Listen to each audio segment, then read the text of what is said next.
नमो बुद्धाय.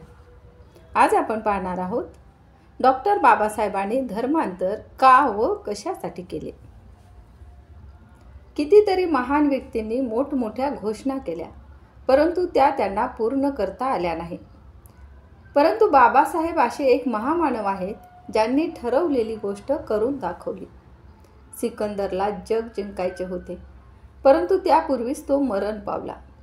लोकमान्य टिळक म्हणाले की स्वातंत्र्य हा माझा जन्मसिद्ध हक्क आहे आणि तो मी मिळवणारच. परंतु टिळकांना कधी स्वातंत्र्य स्वतःच्या डोळ्यांनी पाहता आले नाही. परंतु बोधिसत्व बाबासाहेब आंबेडकरांनी केलेली धर्मांतराची घोषणा त्यांनी खरी करून दाखवली. मी हिंदू म्हणून जरी जन्माला आलो असलो तरी हिंदू म्हणून मरणार नाही, अशी घोषणा करणाऱ्या बाबासाहेबांनी आपल्या हयातीत हिंदू धर्माचा त्याग केला आणि ते लाखो अनुयायांसहित बुद्धाला शरण आले.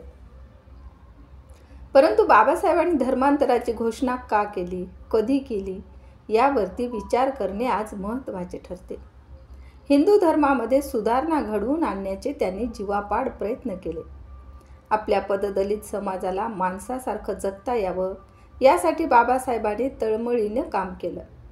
कायदेमंडळापासून ते सामाजिक चळवळीपर्यंत त्यांनी प्राणपणाने आपल्या समाजासाठी प्रयत्न केले. त्यात चौदार तळ्याचा सत्याग्रह ते काळा राम मंदिर प्रवेश यासारखे क्रांतिकारी त्यांनी पावले उचलली. परंतु या चळवळींना तथाकथित उच्चवर्णीयांचा कधीच सकारात्मक प्रतिसाद मिळाला नाही. या उलट अस्पृश्यांचा छळ त्यांनी चालूच ठेवला. तत्कालीन कायदेमंडळात कायदा करूनही त्यांची हिंदू ब्राह्मणी वृत्ती बदलायला तयार नव्हती. महाडच्या सत्याग्रहानंतर तर तिथे उपस्थित आंदोलकांवर हल्ला करण्यात आला.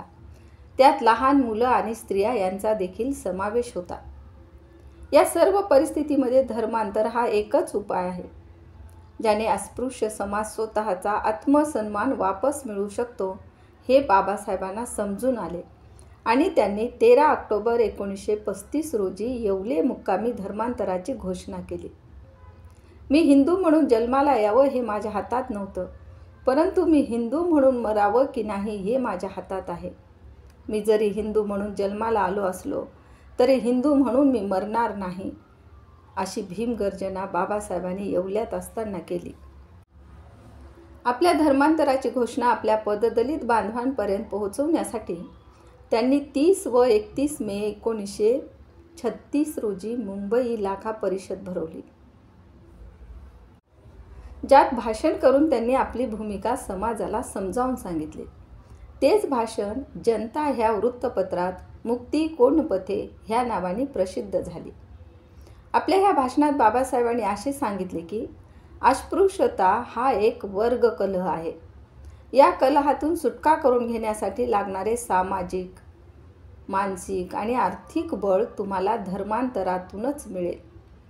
हिंदू धर्म हा आपल्या पूर्वजांचा धर्म नसून ती त्यांच्यावरती जबरदस्तीने लादलेली गुलामी आहे.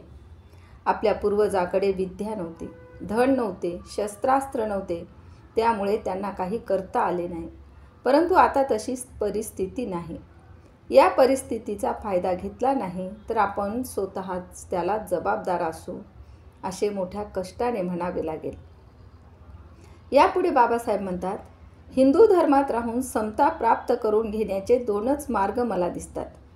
हिंदू धर्मात राहून केवळ शिवाशिव जाऊन कार्यभाग होणार नाही. रोटी व्यवहार व बेटी व्यवहार घडला तरच समता प्राप्त होऊ शकेल. परंतु ही गोष्ट शक्य आहे का व या प्रयत्नात तुम्हाला यश येईल का?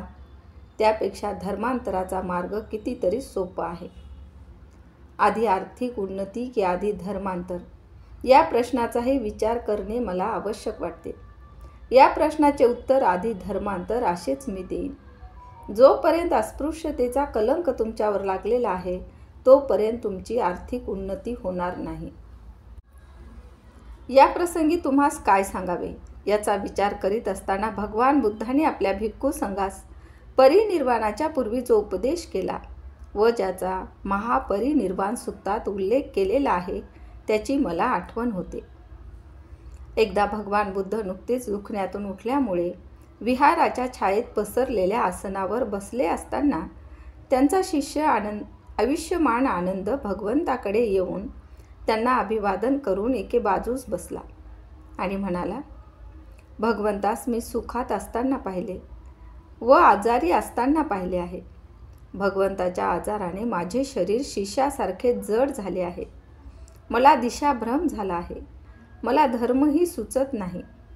परंतु त्यातल्या त्यात मला एवढे समाधान वाटते की भिक्षू संघाविषयी काहीतरी सांगितल्याशिवाय भगवंताचे परिनिर्वाण व्हायचे नाही. भगवान बुद्ध यांनी उत्तर दिले की, आनंदा, भिक्षू संघास मजपासून काय हवे आहे?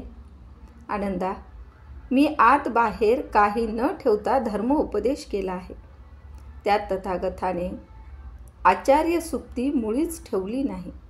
तर मग आनंदा, तथागत भिक्षू संघाविषयी काय सांगणार? तेव्हा आनंदा, तुम्ही सूर्याप्रमाणे स्वयं प्रकाशित व्हा. पृथ्वीप्रमाणे परप्रकाशित राहू नका. स्वतःवरच विश्वास ठेवा. दुसऱ्या कोणाच्या अंकित होऊ नका. सत्याला धरून राहा. सत्याचाच आश्रय करा. दुसऱ्या कोणाला शरण जाऊ नका. व पुढे बाबासाहेब म्हणतात, मी देखील बुद्धाच्या शब्दाचाच आश्रय करून तुम्हाला असा निरोप देतो की तुम्हीच आपले आधार व्हा. तुम्ही स्वतःच्या बुद्धीला शरण जा. दुसऱ्या कोणाचाही उपदेश ऐकू नका. दुसऱ्या कोणावरही वश होऊ नका. सत्याचा आधार घ्या. सत्यास शरण जा. दुसऱ्या कशासही जाऊ नका. हा भगवान बुद्धाचा उपदेश या प्रसंगी ध्यानात ठेवाल तर माझी खात्री आहे की तुमचा निर्णय चुकीचा होणार नाही. या भाषणानंतर 20 वर्षांनी बाबासाहेबांनी 14 ऑक्टोबर 1956ला बुद्ध धम्म स्वीकारला आणि कोटी कुळाचा उद्धार केला. जर ही माहिती आपल्याला आवडली असेल तर आमच्या चॅनलला लाईक, शेअर व सबस्क्राईब करायला विसरू नका. धन्यवाद.